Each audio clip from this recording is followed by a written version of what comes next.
안녕하세요. 교달복변 박상현 변호사입니다.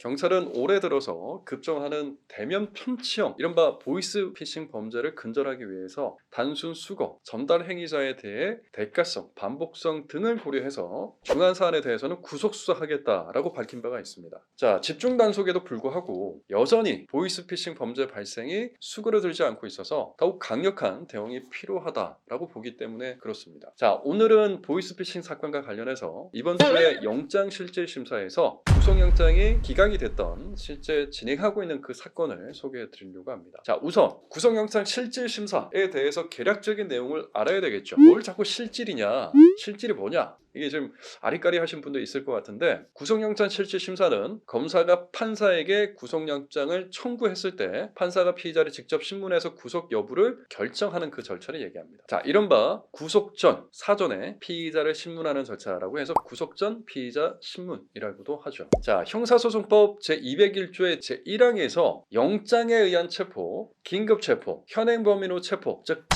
체포된 그 피의자에 대해서 구속영장을 청구받은 판사는 지체 없이 피의자를 신문하여야 한다. 이 경우에 특별한 사정이 없는 한 구속영장이 청구된 날의 다음 날까지 신문해야 된다라고 규정하고 있고, 제2항에서는 제1항 외의 피의자, 아까 뭐라 그랬어요? 체포된 피의자 이외의 피의자, 그러니까 미체포된 피의자에 대해서는 구인을 위한 구속영장을 먼저 발부해서 피의자를 데리고 온 다음에 신문을 하여야 한다라고 규정하고 있습니다. 즉, 다시 말하면 수사 단계에서 피의자를 구속하기 위해서는 반드시 사전에 피의자를 신문하는 절차를 거쳐야 한다는 것이죠. 이해하셨나요? 그래서 영장 실질 심사는 반드시 거쳐야 되는 필요적 절차로 구성되어 있습니다. 자, 본론으로 돌아와서 우리 의뢰인은 보이스피싱 사건과 관련해서 전달책으로 현장에서 현행 범인으로 체포가 된 상태에서 금방 얘기했던 그 구속영장 실질심사가 이루어지는 상황에 놓여 있었습니다. 자, 모 공사의 정규직 실습생을 구한다는 취지의 제안을 듣고 인터넷에서 검색해서 실제 회사의 존재를 확인하고 일까지 했던 사안이었는데, 업무에 관한 설명을 할 때에도 우리가 문제 있는 일을 하는 것이라면 피해자가 아무런 말도 없이 너에게 돈을 주겠느냐라는 식으로 얘기해서 본인은 보이스피싱과 관련한 업무라는 의심조차 전혀 하지 않고 일을 했다고 하죠. 그렇게 의뢰인은 총 10회에 걸쳐서 10명에게 2억 원 상당의 현금을 교부받아서 전달을 하였고, 그 후 현장에서 현행범인으로 체포가 된 사안이었습니다.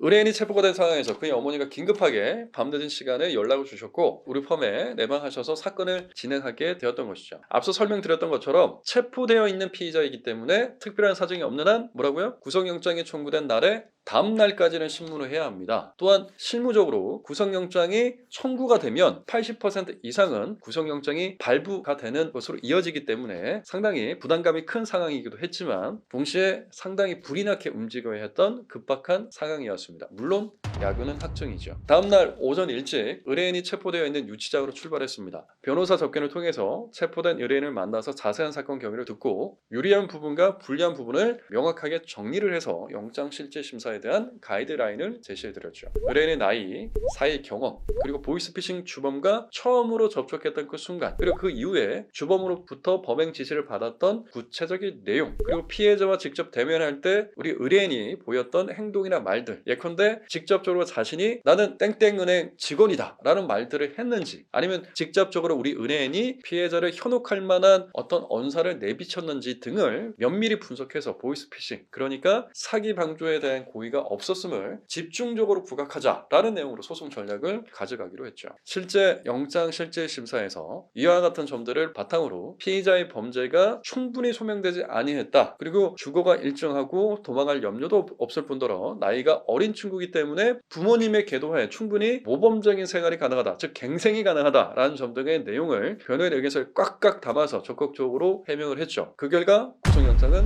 기각이 되었습니다. 구속 수사 그리고 불구속 수사는 한 음절 차이긴 하지만 향후 수사 그리고 재판을 진행해 나가는 데 있어서 그 차이는 하늘과 땅 차이입니다. 진행의 수월성 측면을 넘어서 신병이 구속될 경우에 자신의 생업 자체가 단절될 수도 있을 뿐만 아니라 최종적인 재판 결과에 있어서도 불구속 상태에서 조사가 예정된 그 사건들보다 비교적 무겁게 형이 나올 가능성도 아무래도 높다고 할 수 있기 때문에 그렇죠. 자, 나중에 재판으로 무죄가 판결된다고 하더라도 자, 이렇게 구속된 된 상태에서 조사가 진행된 이 상황, 그 상황에서 잃게 된 시간과 그 소모됐던 정신적 비용은 그 누구도 되돌려 줄 수가 없죠. 자, 결과가 그나마 좋게 나와서 다행이라고 생각합니다. 다음은 더 알찬 내용을 가지고 여러분에게 다시 한번 소개해 드리도록 하겠습니다. 자, 구독과 좋아요 그리고 알람 설정 부탁드리겠습니다.